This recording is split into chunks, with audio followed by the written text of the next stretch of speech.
Well, now to you, Dr.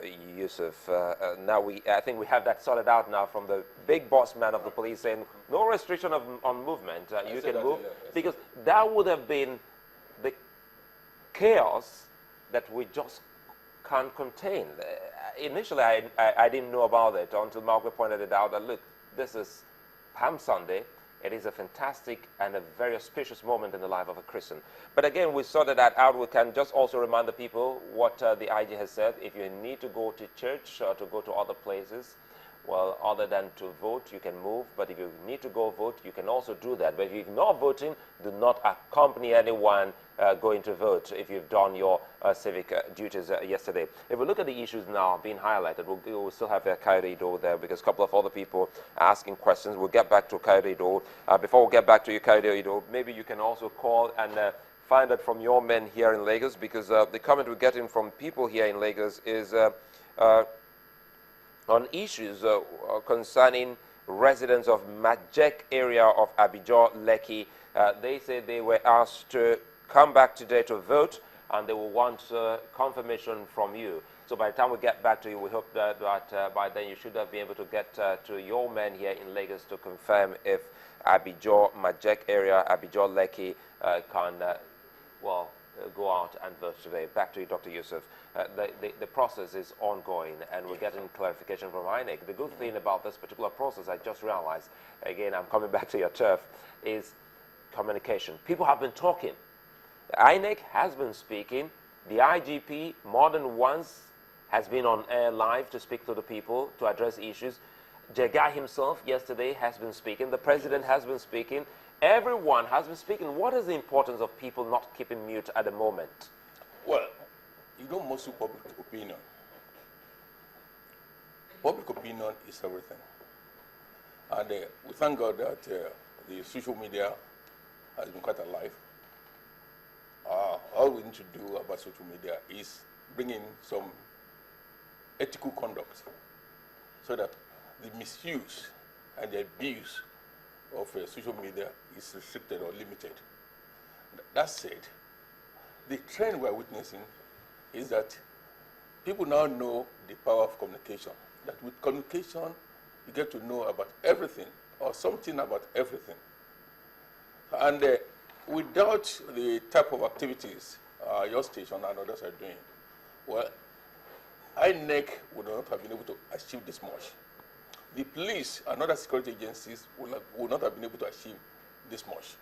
So all we are saying is that the media, being the agenda setter, being the watchdog, being the mirror of the society, has been playing a fundamental role. And that is why it's called the fourth estate of the realm. I love what you said about the social media, talking about the misuse and the abuse and how we can actually streamline this and make it work better. Because whether we like it or not, it is working. It's not only working, it's taking over. It's taking over. And to a large extent, on the go, people are reporting. On the go, people are changing the course of things in their communities. But if you look at the essence of all of that in this particular election, shouldn't that be a warning to anyone who is trying to truncate a process like this? Well, you know, if people are desperate, they go to any length. And what's our fifth columnist? Everywhere. Especially when you're benefiting from the present system. And we're now craving for a change. For example, the card reader. If pundits were to be taken seriously, it wouldn't have worked at all. We were being told that it will never work. We've never tested it. But what I continue to say is that at least when we talk about innovation, it must start somewhere. We've now seen that it is workable. All we need to do now is to perfect all the gray areas. And that card readers, if Nigerians are ready and willing to make it perform, it will surely perform. And we are seeing it. So we know there are some areas, yes, they could be fine-tuned. And with the evaluation, well, after monitoring, the evaluation being put in place, and then the contingency plan being drawn up. And I think the way to learn from some of these things. Well, sorry to interrupt you, but you know, INEC will definitely, whatever happened yesterday, or what happened yesterday and what will happen today will definitely have implications for the April 11 elections. But from what we've noticed, would you say that INEC has an effective communication system? For instance, there have been complaints in Lagos and some other areas and environs. The governor of Ogun State also spoke yesterday, complaining of how a large number of people were not able to vote because their cards never arrived in some places that would naturally experience a large voter turnout. Would you say that INEC has taken on board some of these complaints? Because from what we hear from Ms. Ido, it would seem that this sort of information, this snippets and trickles of information have not yet reached the INEC headquarters. Well, I don't speak for INEC. Yes. I'm not a consultant to INEC. I know, but as a communication expert, but the point what you to can be made is this. In any human endeavor, there are bound to be some problems. And we're talking about logistics now. When you talk about logistics, there's a chain. There's so many things that are involved. Like in my own polling booth yesterday, they brought in some materials. At another particular time, they brought in another set of materials and others. One would have thought that was the arrangement. But from what Idowu said, what my colleague in the public relations said, was that they were to bring all the materials en masse. But unfortunately, that was not to be. But it all depends on whoever is in charge. At the national level, we have federal electoral commissioners, state electoral commissioners, local government officers and others. Then down the line. So somewhere there could be the dereliction of duty. I'm more concerned, Yes. sorry to interrupt you, Dr. Fassi, I'm more concerned about the areas where elections did not even hold at all.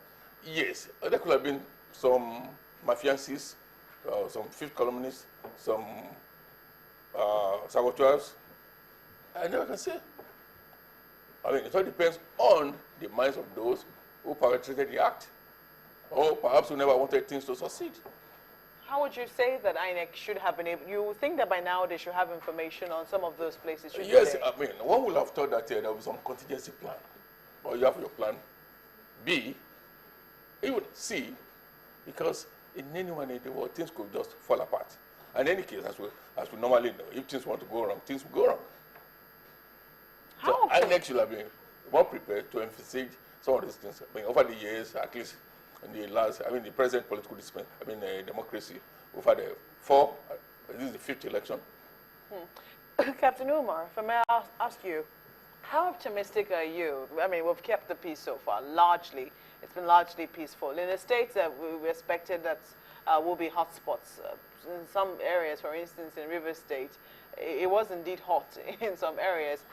How would you say that we continue to keep the peace? Or do you think that things might change? Do you think that there's anything in the air right now to indicate that things could change? First of all, let me commend the Nigerian police force. First, they've done a wonderful job at the polling booths. I know the kind of people my countrymen are, and I must also commend the citizens too, because it takes two to tango. And having said that, I'm very confident that we can maintain the momentum of this peaceful atmosphere. Yes, there were pockets of skirmishes, but then when you do what I call an overall assessment, what would the average be?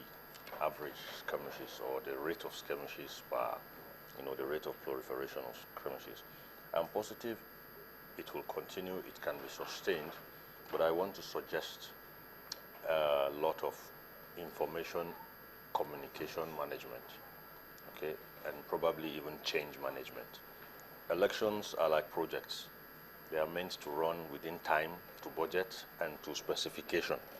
So where there are changes coming in, like what we've seen, elections spilling over into today, and a lot of communication and information management needs to be done.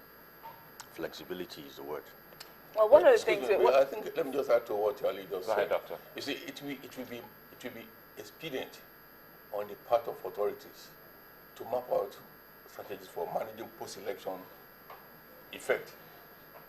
Because as from tomorrow, when the results start coming in, people are bound to react either way. So there must be a mechanism in place to manage whatever outcome that we'll see tomorrow on Tuesday, and even the after. So it's not Uhuru yet? No. I'm sure Even after May 29, there'll still be some. Absolutely. I think that explains the 3 Ps Yes, you've always shared with us. Said yesterday. And if you remember, I talked about before, during, and after the election. So now we're in the during phase. The moment the results start rolling out, we enter the after phase. So we're even looking at stage management. So in other words, Dr. Yusuf is right when he said even after May 29, exactly. they still have to be very, very vigilant. Exactly. But something I've noticed here, we're looking at, because the person who sent us a tweet about soldiers sending back people toward around Ojota, inwards K2 and all of that, he talked about soldiers. He didn't talk about the police. Yes. We spoke with the police. Do you think that there could be conflicting orders here? No, let me tell you something about how it works. A soldier works with orders. His last order, as at the time those people were moving, his brief was no movement. Nobody has stood that order down. But I can tell you again, if as we speak, an order comes in that overrides that one, you're going to see it change again. So communication is key because that foot soldier could actually seize the initiative and get back to his boss and say, hey, we're seeing this and that. What do we do? And the boss should be saying, okay, based on this assignment or this change. Do we see a build-up towards next elections? I mean, in this area of communication, passing on information from one stage to the next. I mean, the next election is in April. Do you think what we have now is a pointer to what to see in April? I am confident that, yes, we have teething problems. A lot of new things are coming in, things we've never done before. So we can't get it like a straight line. But then I expect and I'm confident too that somewhere people are taking notes. The challenges we're seeing are just symptoms, telling us that there are gaps that need to be filled. So I'm confident as we go on, it's going to get better and we'll soon get to a learning curve. Well, I'll come back to you. Well, you caught me there smiling, a big smile. Of course, by now you should know when I say, well, there's only one person who gives me that big smile. Well, Indy Thompson, she just walked in and I got the to... brightest and the sunniest of them all. Honestly, I was caught on camera with the biggest of smiles. But anyway, we'll be looking at your comments from across the world. By the way, we already have this from Ugonna Charles Gordon. He says, thank you so very much, Channels TV, for this wonderful broadcast. We're viewing the Nigeria 2015 election broadcast live from Bangkok in Thailand, clear and good. Thanks to Channels TV. Nigerians here are so happy with the peaceful conduct of the election process so far. Kudos to all Nigerians. Let us maintain the peace. God bless Nigeria is a prayer everyone must say. And well, I join you to say amen, Dr. Yusuf, on that, because every time we say God bless our country, we don't get to hear people say amen. Put the amen there.